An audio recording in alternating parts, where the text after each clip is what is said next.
মালয়েশিয়াতে আপনি কি পলিপাস রোগে ভুগছেন? ভাবছেন কোথায় চিকিৎসা করাবেন?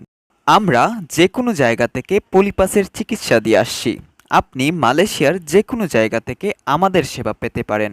যদি পলিপাসের চিকিৎসা না করানো হয় তাহলে পলিপাস আপনার নাককে বন্ধ করে দিতে পারে।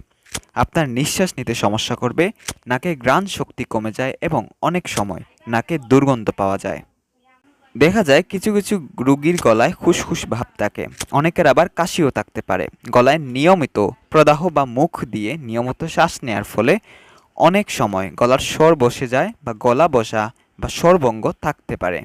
ধুলো, রাসায়নিক পদার্থ এবং ধোঁয়ার কারণে নাসাপথে আরও বেশি অস্বস্তি তৈরি হয় এবং এর কারণে আরও বেশি সংক্রমণ দেখা যায়।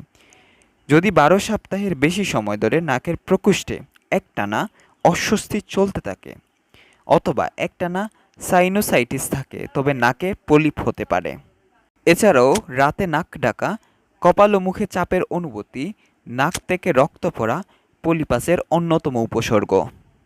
তাই এখনই আপনার যে কোনো ধরনের পলিপাস সমস্যার চিকিৎসা করাতে যোগাযোগ করুন আমাদের সাথে।